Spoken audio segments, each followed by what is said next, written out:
బామ్మగారు, బాబుని ఇలా ఇవ్వండి. వీడు నా మున్నిమనవడు, నా వంశవారసుడు. తీసుకోమ్మా.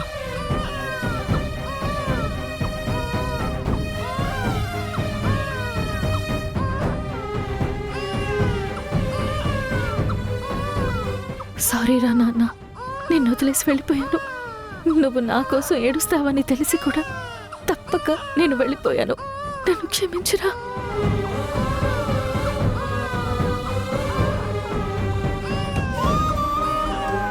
బాబు చాలా బాగున్నాడు. వాళ్ళ నాన్న పోలిక అనుకుంటా. అవును, వాడు మా వారసుడు కదా, మా పోలికలే వస్తాయి. అమ్మా, పైన గది ఉంది, బాబుని తీసుకువెళ్ళి పాలు పట్టించు. బాబు బాగా ఏడుస్తున్నాడు. అలాగేనండి.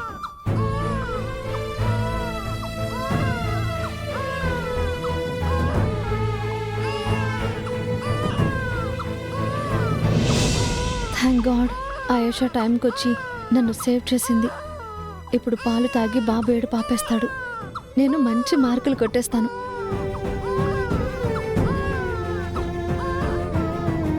చూసేవారా అర్జున్? అహల్యేమో బాధ్యత లేకుండా బాబును వదిలేసి వెళ్ళిపోయింది. వాడేమైపోయినా పర్వాలేదు అన్నట్టుగా నిర్దాక్షిణ్యంగా వెళ్ళిపోయింది. కాని అదితి చూడు, తనకే సంబంధం లేకపోయినా తన నెత్తిమీద వేసుకుని బాబు ఆకలి తీర్చడానికి తన స్నేహితురాలు ఆయేషాను తీసుకొచ్చింది. అప్పుడెప్పుడో అహల్య నీకు రక్తం ఇచ్చిందని, గౌతమ్ గాడికి రక్తం అరేంజ్ చేసిందని, శ్రావ్య పెళ్లి చేసి కాపురం నిలబెట్టిందని ఓ పొగిడేశారు. కాని ఇప్పుడీ పసిబిడ్డని వదిలేసి వెళ్ళిపోయింది. వీడి ప్రాణం పోయినా పర్వాలేదనుకుంది. కాని అదితి పసిబిడ్డ కోసం తన స్నేహితురాల్ని తీసుకొచ్చి పసిబిడ్డ ప్రాణాలు కాపాడింది. మన వారసుణ్ణి కాపాడింది. అదిరా అదితంటే.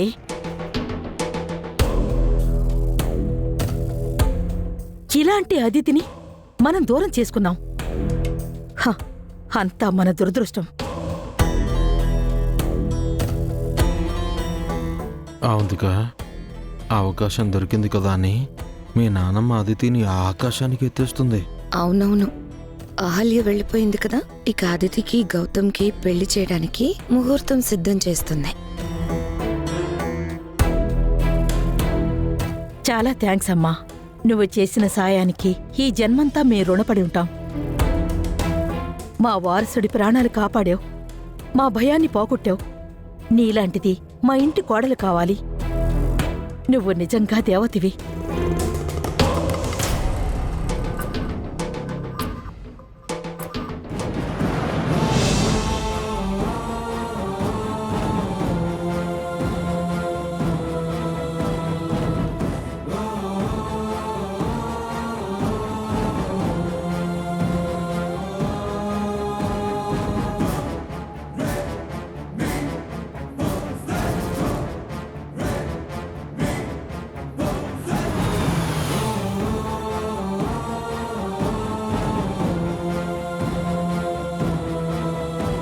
గౌతమ్ బాబు,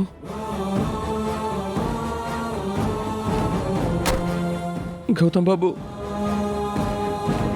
రాజుగారు, ఏంటిది ఇలా ఇవ్వండి. పెద్దవారు. అహల్యమ్మ ఇంట్లోంచి వెళ్ళిపోయింది బాబు. ఎక్కడికి వెళ్ళిందో తెలియటం లేదు బాబు. ఏడవకండి రాజుగారు, అహల్యకి ఏమీ కాదు. తను ఎక్కడికి వెళ్ళుండదు, మీరు భయపడకండి. లేదు బాబు, అహల్య వెళ్ళిపోయింది బాబు. అహల్య వెళ్ళిపోవడానికి కారణం మీ నాన్నమ్మగారే బాబు. ఆవిడే అహల్యని ఇంట్లో నుంచి గెంటేశారు.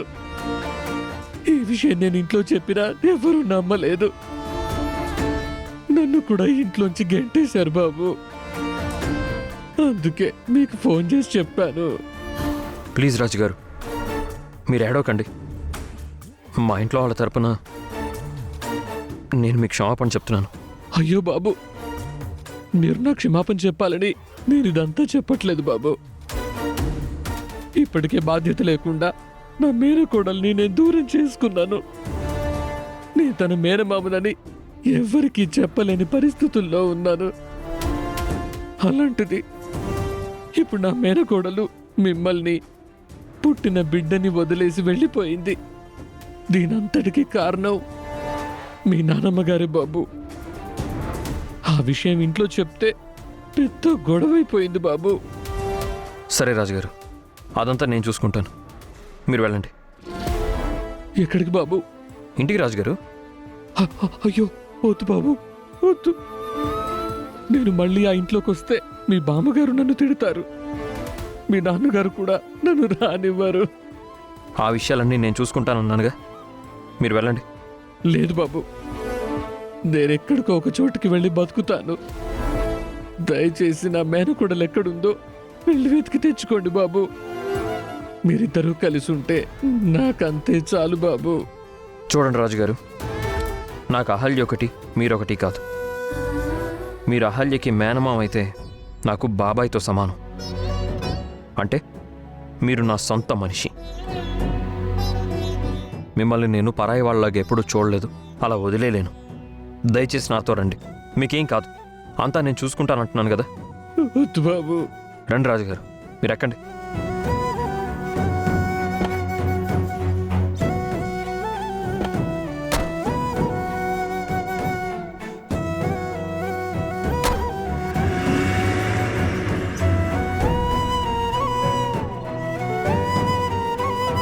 అహల్య ఇంట్లో నుంచి వెళ్ళిపోతుందని నాకు ముందే తెలుసు బాబు. మీతో చెప్పాలని ఎన్నోసార్లు ప్రయత్నించాను, కానీ అహల్య చెప్పొద్దని అడ్డుపడింది. చెప్పకూడదని నాతో ఒట్టు వేయించుకుంది. అందుకే మీతో చెప్పలేకపోయాను బాబు. అహల్య ఇంట్లోంచి వెళ్ళిపోవాలని మీ నానమ్మ గారు అగ్రిమెంట్ రాయించుకొని అహల్య చేత సంతకం పెట్టించుకున్నారు బాబు. ఆ విషయం నాకు కూడా తెలుసు. అదే విషయం నేను అహల్య నిలదీశాను. నేను వెళ్ళనని చెప్పింది, కానీ వెళ్ళిపోయింది. బిడ్డను వదిలేసి వెళ్ళిపోయింది. ఆ బిడ్డ అమ్మ కోసం ఆకలేసి ఏడుస్తున్నాడు బాబు.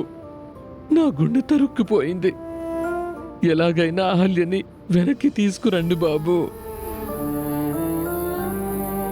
మీరు లేకపోతే అది బతకదు బాబు. బిడ్డను వదిలి అస్సలు బతకదు.